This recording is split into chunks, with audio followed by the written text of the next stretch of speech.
Hello and welcome back to the Play and Ponder podcast, lovely listeners. This is a dual episode. It is a dual episode. I'm very excited to be here. We're going to release it on the Michelle and Lucy show. I don't know why I always say the Lucy and Michelle show. The Michelle and Lucy show. I like it. And the Play and Ponder podcast, because we're both committed to weekly episodes. And we both have an episode this week to release. So figure we can help each other out. Here we are.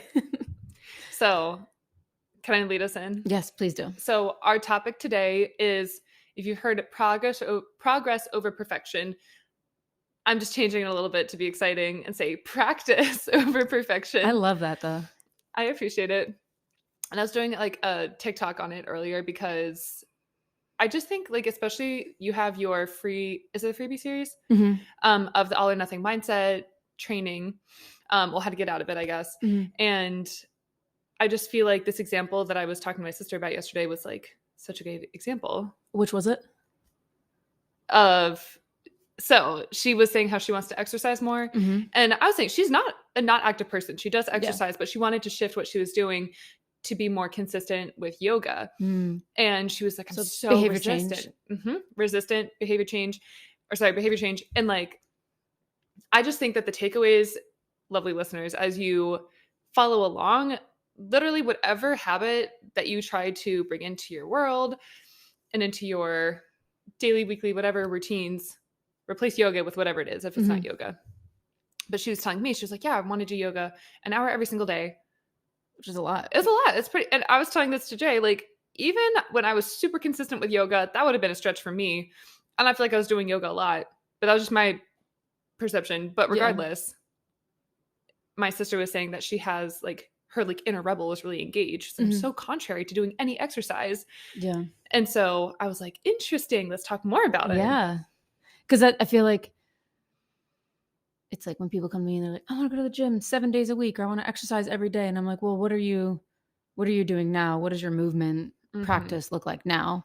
And so for your sister, she is very active, but not specifically yoga. So I would be a contrarian if I was like telling myself that I have to do something an hour a day. That would feel so overwhelming. It would feel like, wow, this is like, okay, so it's an actual hour of doing yoga, but like, when am I going to fit it into my day? What do I wear? How do I fuel? Do I want it to be in the morning or evening? Like, there's so many different like things that go into habit change, behavior change. So I think like a stepwise approach, like setting like a smaller micro goal is probably going to be more like sustainable, that you can always like stretch out and grow into an hour a day if that's still realistic. Exactly. Because there's always, I like to think about too, when adopting new habits is like just experimenting, because I know I fall into this trap sometimes. It's like, if I make one change, then I'm committing to it forever and ever indefinitely. When it's not necessarily the case. Like, the point of like bringing something on is partly to decide, like, do I like it? Do I not like it? Once you're kind of in practice with it. Yeah. And like, I talk to my clients a lot about like awareness precedes change. And like, sometimes it's a matter of elimination. Okay, you know what?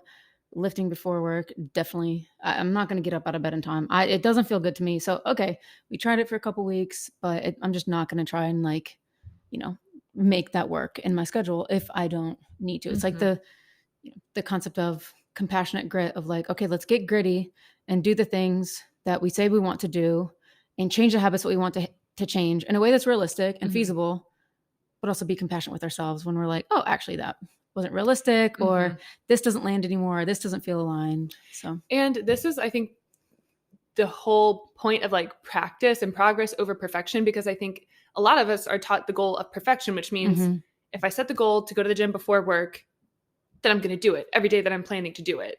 Whereas, yeah, that's great, but like, what's the purpose, right? So when we practice and you decide and you learn that you're like you don't like it, or it doesn't make you feel good, or maybe it makes you feel tired and what you don't like throughout the day, you're practicing saying, do I like this? Do I not like this? And if you don't even go, you could also say, I'm so imperfect because I didn't go. But actually, there's a huge, amazing nugget of wisdom in learning in here, which is that this is really not what I like to do. Or maybe you do like to do it, and it's like, oh gosh, like I failed today. I didn't get up in time. Okay, like, let me take my ego out of it. Let me just examine. All right, well, I only got 5 hours of sleep. So of course I'm not going to wake up to do yoga first thing. So, okay, like I can I can take responsibility for that. Or it's like finding that balance between like, okay, this is something that I do want to try and make work, or like, okay, it's like it's making excuses is like what's coming to mind, but it's like we're not necessarily making excuses for ourselves, but like to non-judgmentally examine your behavior and assess what you would like to do moving forward is different than like, oh, well, like I was tired. It's like, okay, I definitely was tired this morning. So I totally have compassion for myself that I overslept. So in the future, I'm going to try and make a commitment to getting to bed earlier. And if I don't, then I'm going to be realistic with myself, set my alarm 30 minutes later and reschedule my workout or something like that.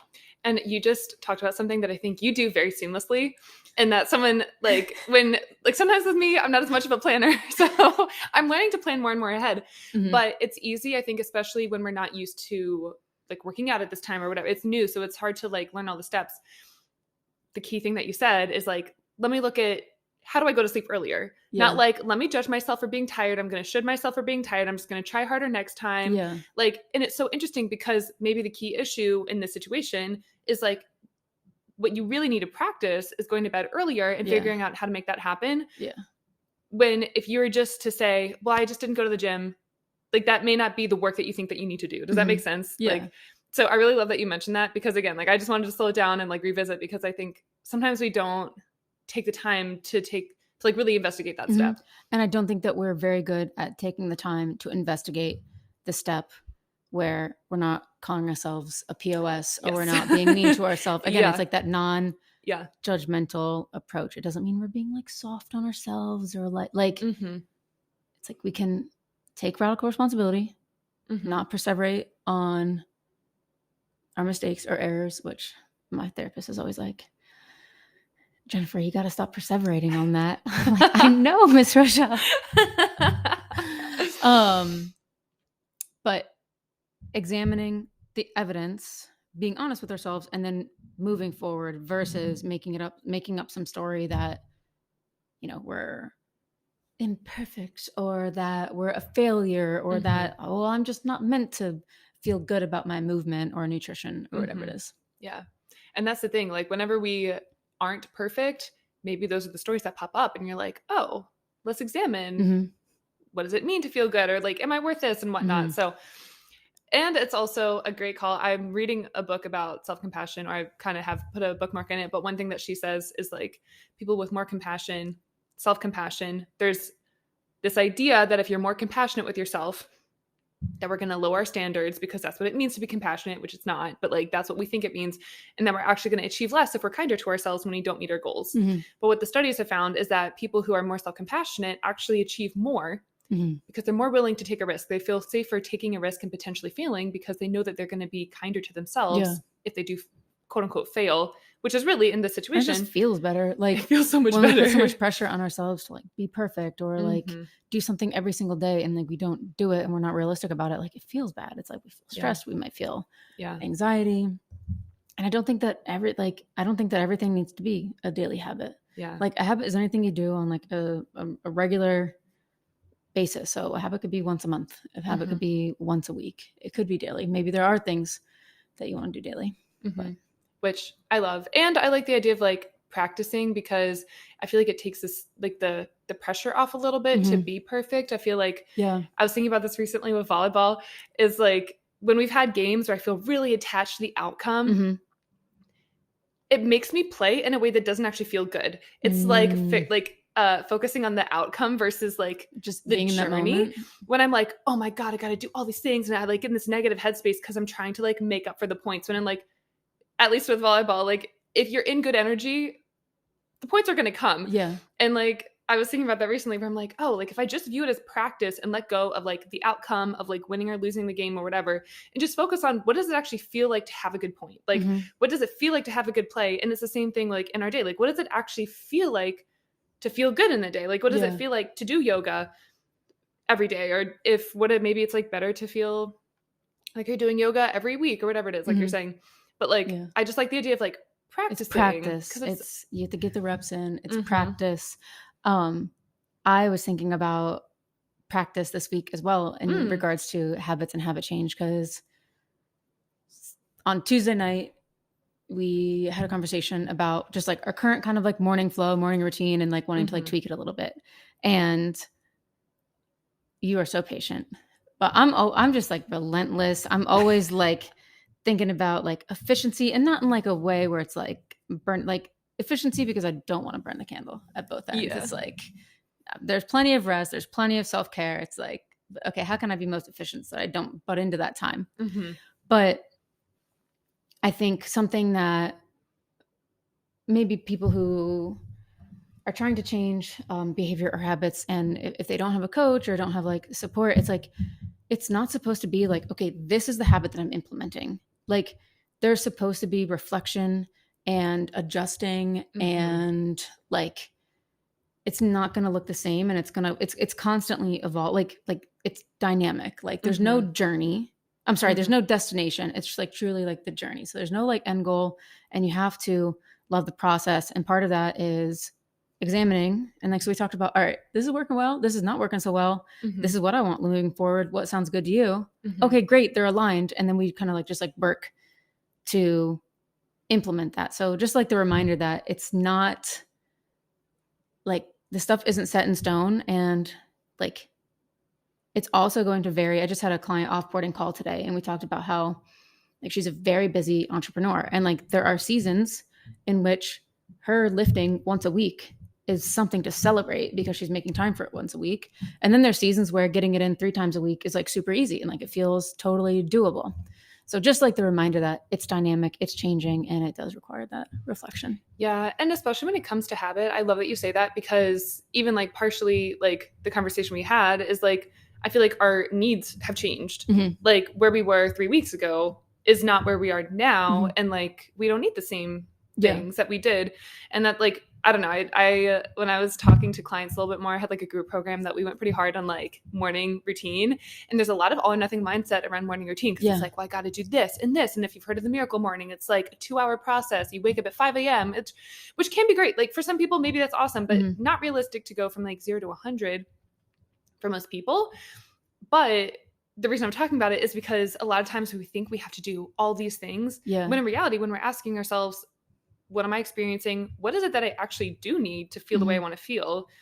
It's always going to change. Like some points in my life, it's always been like heavy meditation.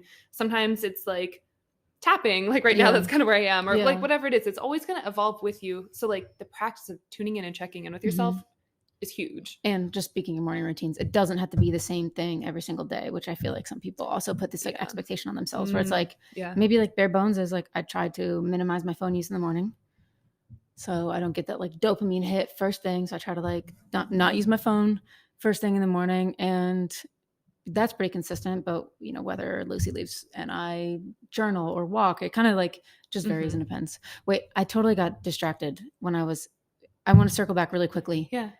So I was thinking about just the concept of practice and habit change, because I was just thinking about our conversation, and one, just feeling like a lot of gratitude for like, I just feel so grateful that we get to like support each other, and we're on the same page in terms of like communicating our needs and wanting to like change our habits and understanding where the other is coming from.